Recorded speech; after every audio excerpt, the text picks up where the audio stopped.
Hey guys, my name is xOctoManx and this is a tutorial about how to create your own explosions using Inkscape as a graphics tool and Unity, of course, to put all that stuff together. So let's start with Inkscape pretty quick. If you know Inkscape now, you can always go in and use anything you like, of course. You can also go in and use GIMP and Photoshop and anything else. So what we're gonna start with is a rectangle, or in this case a quad. Mine is currently white, so we're gonna put this one in black. And to show you once again what we're gonna do, hold down Control key and go diagonal with the mouse. Is going to give us an even quad. Actually, it doesn't really matter how big this quad is, since we're gonna go later on into the export part and export it as big as or as small as we want. Also, this is going to be a scalable vector graphic, so we can always go in and change the size to our pleasing needs anyways later on. And same in the export part, we can always go in and increase or decrease the DPI. When you are done with creating this one, you want to create three more, one to the right and two to the down. You can also go and make them all in one line, but actually it doesn't really matter at all. So I go with a, later on with, we have a come out of a 512 by 512 graphic, which we are going to use as our particles. So you wonder why we are going to use black in here, because our particles will be only white, since we want to use additive shading and we can tint the particles later on to our needs. So if you want to have a blue explosion, you can do so. If you want to have a white, you can do so. And if you want to have a rainbow, you can also go in and do so. Okay, so we're gonna create this, or just duplicate this quad by holding down Control and pressing D and dragging this one to the right. We're gonna have on the right a snapping tool possibility, so make sure that you select this one in here. So we enable snapping, and you want to go to snap to the bounding box corners. So we're gonna do so, and we try to snap this one to the bounding box of the left one. That's it. Same for the other one. We're gonna Control D, drag down, hold down Control to just go down, and as you can see, it's trying to automatically snap to the bounding box as well. If that is not the case and not happening at all, make sure you're gonna go and check all the other snap settings. I'm not 1% sure if all of them are needed in here. Also, you can see there's a little white cross in the center, which is just basically our indicator, using them or later on when we split those parts in here, they wouldn't be seen, I believe, and even if they would be transparent anyway, so we don't care about that lines in the center.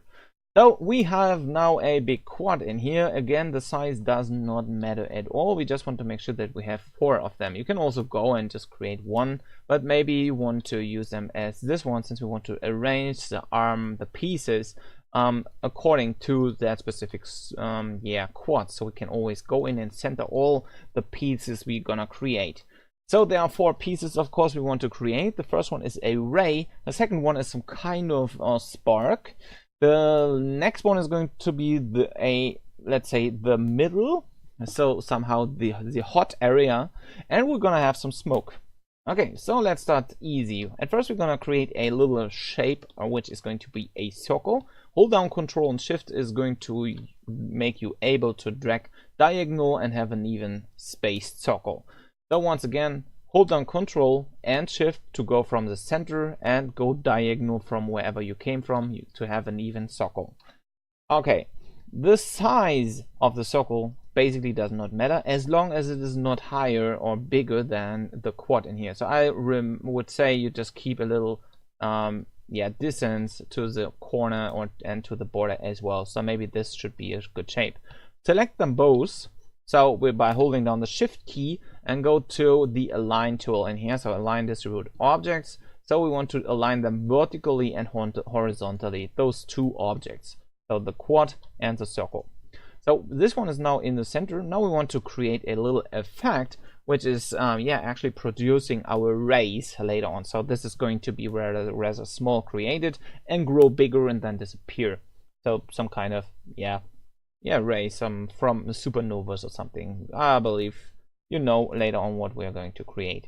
So this one is going to be on and stay white, since we want to tint this one later on with Unity, and we don't want to have any other color in here.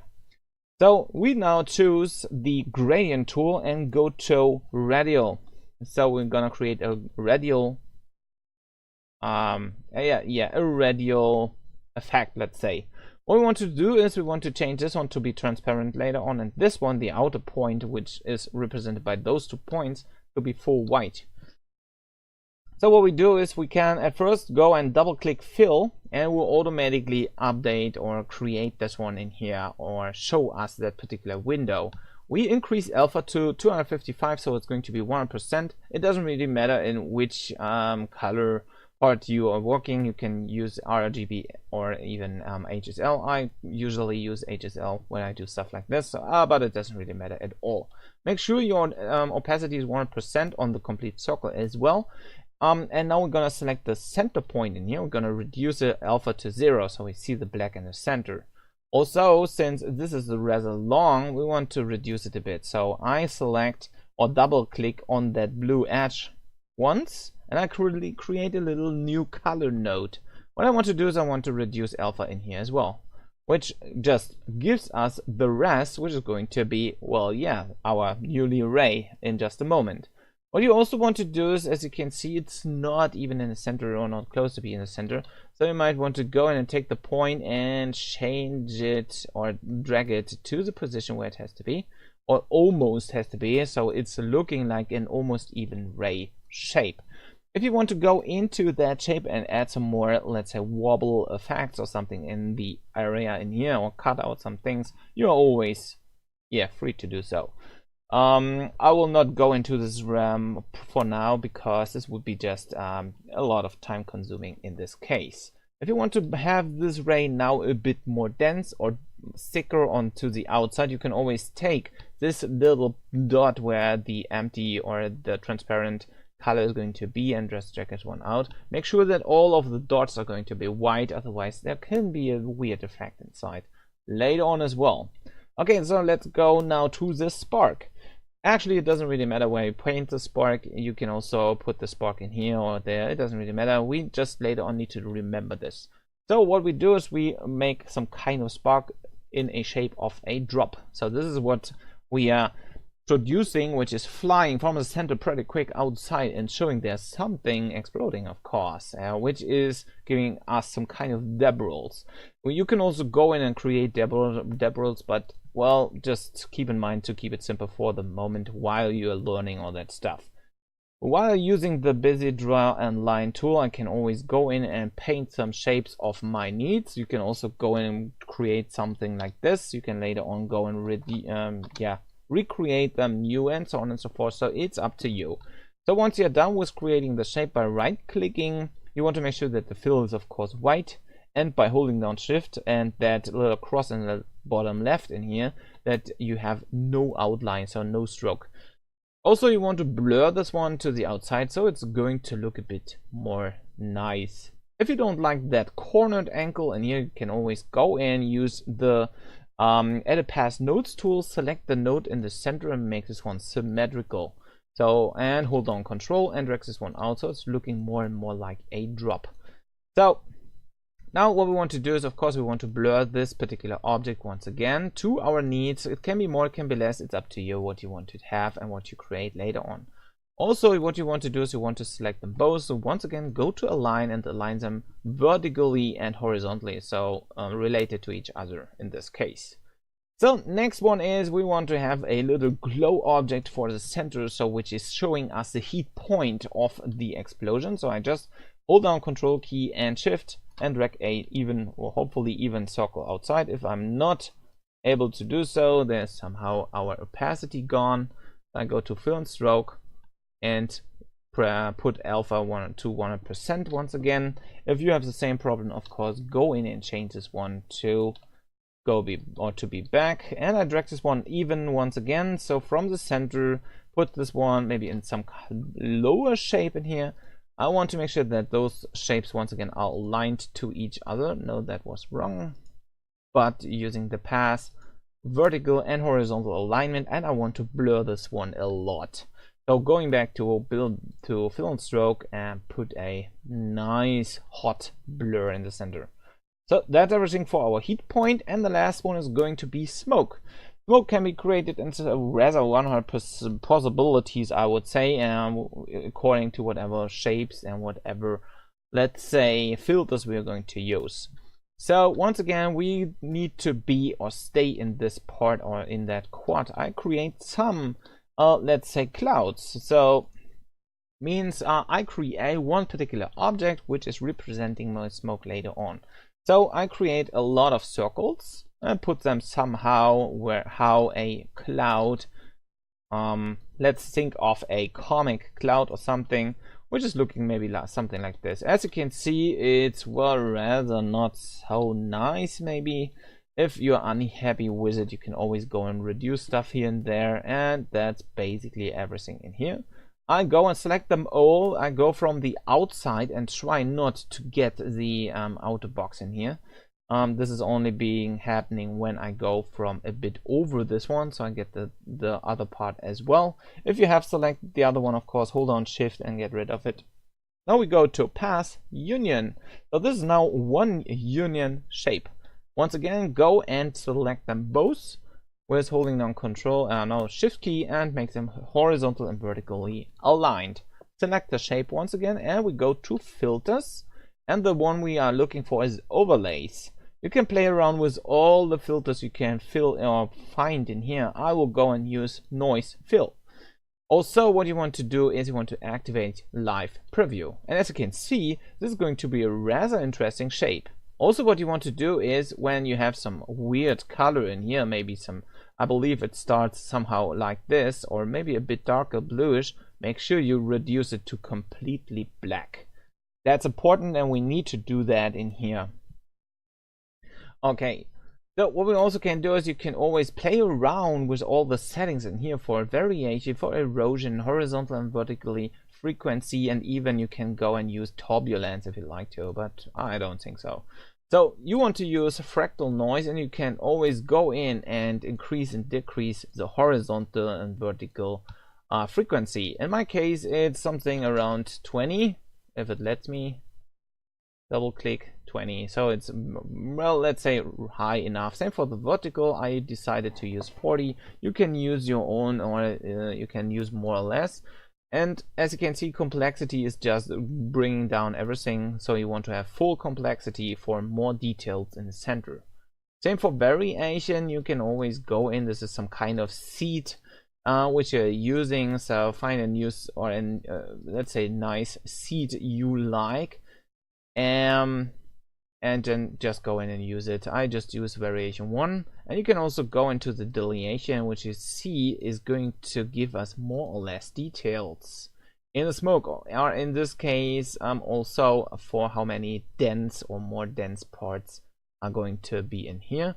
And we can, well, maybe not make it too bright, maybe around 3, and we can also go with erosion and increase and decrease this one to our needs as well, so a bit more, so we still have our details on the smoke. That's important, of course. And once we are done with that, we're going to apply the changes to that part. Okay, since this is not looking as good as you might think of, you might want to go in and change some things for that particular shape as well. So the next step you want to go in is you want to blur the outer rim of our, let's say, hard-edged cloud in here. So we go once again to Filters, Blurs, and choose Feather. So we can also go and make a live preview of this one, so you can see the southern part is going to be feathered out, and if it's not strong enough, of course, go in and get more into this, because we want to make sure that there are no hard edges in the outer rim. If you don't like the approach, you might find another filter which is working better for you, but yeah, feel free to test it out and change everything to your needs, of course. But what we want to do is we want to keep, in this case, a lot of details which we are later on able to blend into each other. Okay, so once you are done with that, you can apply the changes. You can always go in and filter several times over it. If you are unhappy with the result, for example, you are always able to do all of that stuff in here. And once you're done and happy with the result, and all of that pieces are going to fit your needs, which is not always the case. You can always go in and put in more details and more gradient stuff. And you can also use sparks or stars as particle pieces and so on and so forth. There are a lot of possibilities you can think of and you can use in this particular case. So for the exporting part, this is what I wanted to show you as well. You want to select all of that pieces in here, or you use drawing. As you can see, you can use selection or drawing. Both are going to have the same size, in my case 730 for both sides. So according to how many details you want to keep in the export part in here, want to choose somewhere in between 512 by, of course, 512, or even more, even less. But it is better to use some kind of 512 by 512 in this case, or any other value you may think of. If you want higher details later on or need more higher details, of course, you can always go and use a 1024 by 1000 by 24 or whatever. So it is up to you. You can also always go in and make a smaller one, like 256, I believe it is, by 256, and you can even go smaller or higher. Once again, this is up to you. Since this is a scalable vector graphic, this graphic does not matter at all. Not even if you don't know what the size is of that. As you can see, the pixel or the DPI is automatically reduced anyways. So once you have selected them all and you're gonna use selection or even drawing, it's up to you. You can choose the path to export. I will do that, and we will see us in just a second in Unity as well. You don't need to take care of anything. Just make sure it's that you are saving this one as a PNG file. If you don't find the export area part in here, go to File and say Export PNG Image. That's it. Export your image, and we'll be back in a second. So I exported my explosion in here, so as a 212 by 212 graphic, as you can see also always in the bottom right when you're in your assets or maybe textures folder as well. And basically you don't need to change anything in here because everything will be driven by the material. So what you want to do is you want to create a material, and we call this one maybe, of course, explosion or whatever. It does not matter. The cool thing about that technique I'm going to show you is we're going to save a lot of draw calls. Meanwhile, one or more explosions are going to be played, since usually you are not able to use the texture atlas as we do. So I'll show you the way how it's working. Choose the explosion and put this one into the albedo channel, and we go and change the shader to mobile, particles, and additive. So as you can see, black is now transparent and white is what we are after. So these are now our particles we are able to use. As you can see, the quality is rather low. Well, once again, it depends of the the quality, or actually the size you have rendered this one out. So we just need to have this one as a mobile particles additive shader, and we're gonna have this explosion material which is doing all of the stuff for us. Next, what we want to do is we want to create an empty game object, and we might want to go and reset this one to 000 everywhere. This is going to be our fx underscore, well, actually you don't need underscore, but it doesn't really matter. fx explosion. You can rename or name this one as however you want, please, once again. This is going to be just our placeholder for our particle system, since we now need to create several rows of those at the same time, and they need to play at the same time, so there's some timing involved as well. But we instantiate later on this particular explosion object, which is holding a destroy script after a second or two, according to the length of the complete explosion animation, I would say, and everything as a child of it is going to be deleted as well. So in this case, or any particle system. So what we create as a child, of course, is a particle system, and we're gonna have some flying dots from here. So we start small, meaning we're gonna at first go and create that little how shall I say, that little hot area in the center. We can also go in and to change any or create any other. I want to go and change the duration to 1. I want to have a start or lifetime, in this case maybe to 1 as well. The starting speed, well, it doesn't really matter at all, or at the moment, let's say. The emission type needs to be, and the rate over time is not going to be 0 since we're gonna use bursts. And we're gonna click this one, and we want to have a burst of maybe just 3 particles. So 3 and 3. We don't need more for this one. What we also want to have is we don't have any shape in this case, so we just disable shape.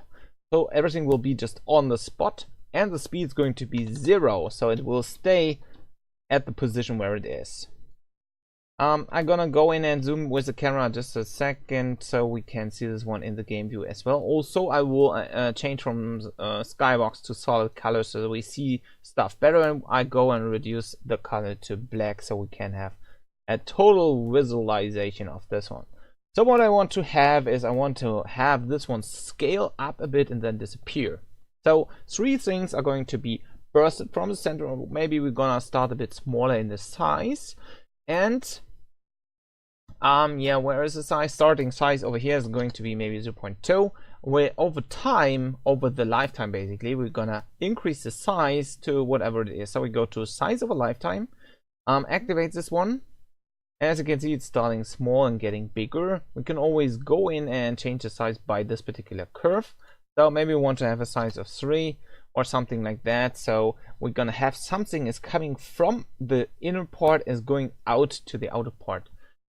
It is once again over lifetime, so we might reduce it since it's basically just a split second. So something like a and we need to form this one with time and shape. So it's just coming from the inside and makes boop, and it will just disappear. If the size is not big enough, you can always go and use 5. It is up to you. Later on it will be, well, yeah, it will be whatever you like. And please, once again, just play around with sizes, colors, not yet, but later on. So we have something which is coming from the center now, is growing up, it's going to start and become bigger. What we also want to do is maybe color over lifetime, so we might want to tint this one. Basically we just care about alpha. So what we can do is by color over lifetime, activate this one and click on the little color bar. We keep blend on, and on the top right we go and change alpha to 0.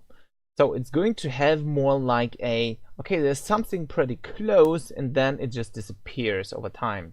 You can always go and change the slider to the right to have more of this and a little or a shorter amount of yeah, just getting rid of alpha in this case. Once you're happy with that one point or heat point in the center, yeah, keep it as it is, and that's, well, for the moment it is what it is. So what we can also do is we can put in the specific particle on a specific from our specific yeah, material into that particular particle system. Also, I just go and name this one maybe I don't know, what is it, heat or something, or a center. This is going to be our center animation or a center particle system. We're gonna create 3 at the same time somewhere on the spot. You can also go and use a circle instead. But in the renderer part, we want to choose our explosion particle in here. As you can see, it's actually instantiating all or creating all the particles at the same time. That's not what we want. We want to make sure that we only take the lower left one. So we need to change some things in the texture sheet of this particular part in here. Or I believe it is going to be on this part. So we activate texture sheet animation, I would say. And what we want to have a single row. Okay, so what we need to know is, of course, how many lines or how many rows and span or columns, or rows and columns, are our textures, or is my texture in this case going to have. So we created this explosion material with 2 rows and 2 columns. So that's what we need to know for creating or actually showing the correct particle on the center. So as you can see, this one is in row 2. We are starting in top, so this is basically row 2, but we are starting at 0. So this is row 0, this is row 1. Also, we need to define how many pieces we're gonna have, particle pieces in this case, in X and in Y. So in this case, it's 2 by 2. If you have a texture which is just 1 by 4, well, yeah, just keep in mind that you need that options for our particular particle system. So once again, back into the texture sheet animation, we know we have tiles. The amount is going to be on the x-axis is going to be 2, and on the y-axis it's going to be 2. So we actually, when we are in animation type single row, we only go through that particular single row and take this particular particle, as you can see here, according in which row we are currently in. So once again, row 0 is going to be top left. So what we also have is that frame over time, and we can change this one from curve to constant. So currently we are at frame over time 1, since I just changed this one. When we are at 0, then we're gonna have the ray as a particle. When we change this frame over time to 1, we're gonna have the spark. We are still in row 0. When we now change this one to row 1 and frame 1, we're gonna have smoke, since we are in the bottom right. And when we are changing the frame over time to 0 and we are in row 1, we're gonna have the dot. So the heat point we wanted to have and use. That's what you need to remember in texture sheet animations, especially when you are in non-animated, or even if you are in fully animated particles in this case. So it doesn't really matter. We can make use of it as it is. So currently we are in the bottom left, since we are once again in row 1 at point 1, or so frame 1. So once again, if we have frame 2, we're gonna have smoke. When we are in row 0 and 2, we're gonna have sparks. At 1, we're gonna have, well, yeah, that ray. So the next one is, I want to go in and duplicate this one. Once again, I'm gonna keep this one to 1 for the moment. We're gonna change some values maybe later on as well. So if we have what we are after, we can duplicate center. We can just name this one to rays.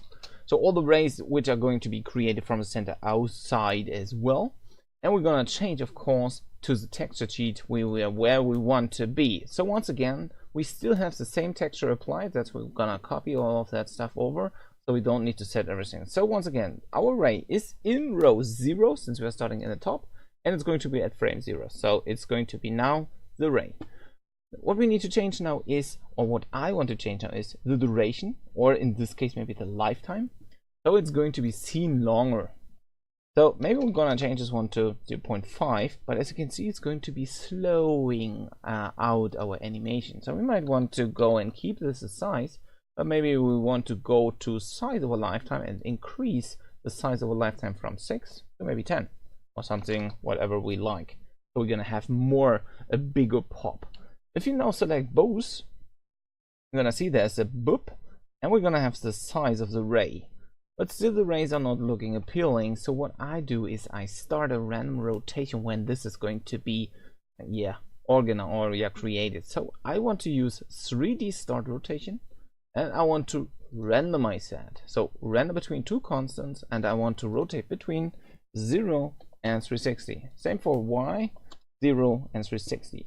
If that is not enough, you can also go into the Z-axis or Z-axis, but actually you don't need to. Just X and Y is more than enough. As you can see, it's now, well, rather interesting. We still only produce 3 of them in our emission part, where we're gonna burst those 3 particles. If you want to have more or less, you are always free to do so.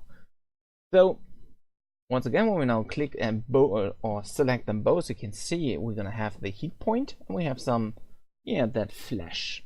Once again, if the rays are still too small, because I don't know why, then we can always go into size and even increase the size to maybe 15, so make it one a bit more present, I would say. So when we once again go and explode in here, we're gonna have some rather present animation now.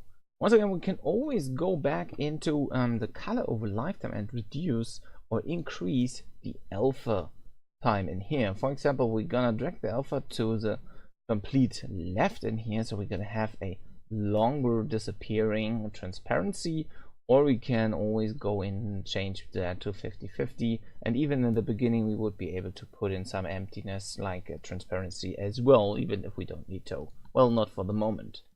Okay, with that done, I'm gonna take the center one and duplicate this one as well. I want to create the sparks, so I rename that to sparks. Sparks are a bit different, so we're gonna need an let's say a bit different emission part. So what I want to do is I maybe want to create around 50, and I want to have a shape using a shape, and I want to have this one as a sphere. As you can see, it is popping up and it's reducing itself, and this is not what I want to. So I'm gonna reduce the radius to maybe 0.3, maybe more, maybe less. It always depends a bit on the size of the complete piece in here. Then what I want to have is I want to have a rather low starting size, so I might want to reduce this one, and I don't want to go and resize it over lifetime, so I disable size over lifetime, so it's rather slow. And I want to give that stuff a speed, so I'm gonna set the start speed to maybe 5, so it's coming from the center and bursting outside. Pretty cool. Now I want to change, of course, my texture cheat animation. Once again, this explosion is at row 0 at frame 1. So we say this is row 0, frame 1. So we're gonna have that pieces now, there's sparks, but they are always looking to the right, which is wrong. So what we need to go to is we go to render and change billboard to stretch billboard.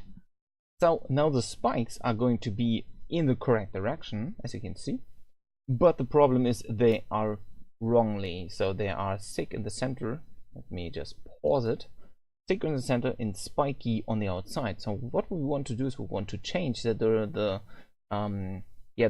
So I want the thin part in the center and the thick part outside, so it's looking that they are flying away and not just trying to spike something in pieces. What we need to do is we need to go to length scale and change the 2 to be a -2. So they're gonna be, yeah, they're gonna have a other direction in this case. So they are just rotated by 180 degrees, so the spikes are in the center and the big parts are going to be outside. Let's check this out by playing it. As you can see, it's making boom in the center and the spikes are coming out. If you want to have, or in this case the ray, the sparks. If you want to have the sparks longer on the screen or something like this, you can always go into starting lifetime and you can just increase the start lifetime to maybe 0.5, so they're gonna fly longer if that is a rather big explosion in this case. So, but to keep it simple, maybe fairly in the screen, I just keep it at 0.3. Once again, you can always go into color over lifetime and change this alpha piece in here from the start, and it's going to be just boom and it's gone. So it's up to you how long you want to have the center to be highlighted and how long it takes to be invisible, or for that particular sparks.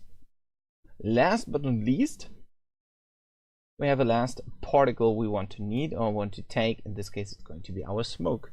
So once again, we can use the sparks, for example, in this case. So I duplicate sparks, rename this one to smoke. And smoke just needs another particle. So we go to texture cheat animation, and the smoke is going to be in row 1 on frame 2, or from frame 1 in this case. So I change this over here. Also, what I want to do is I want to have a bigger starting size, maybe of 1. And what I also want to have is 0 speed, well, for the moment. And we want to change the renderer back to billboard, so we see what's going on in the center. You can see now it's popping up, and it's going to be once again invisible over time, since we are once again just bursting a good amount outside. So in here we can once again use size over lifetime, so we can make this one a bit bigger over the time. So you can always see to maybe make this one to be a 2 in here. Can also be a 3 on that particular axis. So in here we go into maybe make a 3 or something like that. Maybe we're gonna reduce the emission amount to maybe 20 to get more details, and we want to increase the lifetime length, maybe 0.6, maybe more, maybe less. 20 to 50. No, we just want to have a maximum of 20. Maybe 20 is too much. We can also use just 10 from a minimum to 10 to a maximum to 10. So we're gonna see some more smoky details. We can always go in and do some 3D start rotation for those as well, so they're gonna be randomly rotated as well, so they're always gonna look different. And we can also go and make them more rotational over lifetime as well. So we can activate rotation over lifetime and change this one to a random between two constants and maybe a -45 to 45. So again, they can randomly just rotate a bit and get more more feeling into all of that stuff. So when we are clicking and selecting them all, you can see they are exploding and there is that smoke coming out of the center as well. And since the lifetime of the smoke is a bit longer, you can see this one as well longer. So it's making boom, then coming the smoke out of the center, and that's pretty much okay for now, I would say. The last one you can do is you can actually go into and just tint all that stuff. So you're gonna have some nice smoky color, which you can use or can be used directly in a start color. So it will always be whatever the smoke color is. Or you have the possibility to use color over lifetime as well, so you can change the color on the bottom in here. So for example, you can start with that white color flag on the left, and you might want to use something orangish. So since you see the additive shader is going and blending into each other, the middle part's gonna be white. So what you also can do is in the last one in here, you might want to change this one to a rather darkish gray maybe, and you can see it's now highlighting itself into each other. In the center you can always put another flag, and you can maybe put this one maybe a bit more reddish, so for more flamey look. As you can see, pretty nicely looking now like a rather hot smoke flame. Once again, you can just play around with all the values in here, so a light one, a dark one, and in the end you're gonna have something, well, almost blackish or darkish, which just helps a bit to get the smoke down. Okay, so the smoke is gonna be nice so far as it is, I would say. Now we have the spikes. Currently they are white. You can also tint them just from the beginning, maybe to be yellowish or maybe more orange. Like this, so it's matching basically the smoke color as well. Then we're gonna have the rays. The rays are also white at the beginning. We don't want to. Maybe you want to increase the color for this, or create a pretty bright color in the beginning, maybe something around the upper orange in here, maybe a bit more yellowish, so it's better seen, as well as you're gonna get some more dense into the explosion. And the last one is going to be the center, which is white in the beginning, as you can see, and that is what you should start with anyways. And you might want to blend from white to maybe some light yellowish, so you're gonna get the effect of that heat in the center. So when we now play all of them at the same time, we're gonna have a pretty decent explosion animation. And that's it. Don't forget to create an prefab out of your explosion by just dragging this one into the prefabs folder, so you can actually go into and just instantiate the explosion on hit with something, and well, you're good to go. Also create a little script for the FX explosion in this piece, where you can maybe delete that particular instantiated explosion after a given amount of time. Also, the last change you want to do to all the little particle systems in here, you don't want them to be looping, so select them all and deselect looping. So this is only playing once, and then it will never repeat it on its own. That's it. Don't forget to apply the changes to the prefab if you have done any changes in here, and that's everything you need to know about explosions. Thanks for watching the tutorial. I hope you enjoyed it. Don't forget to subscribe to my channel if you haven't already. Thumb this video up if you like it, and feel free to become my patron or donate by using PayPal to support me and my channel in the future. All links will be below in the description. See you in the next tutorial. Bye bye.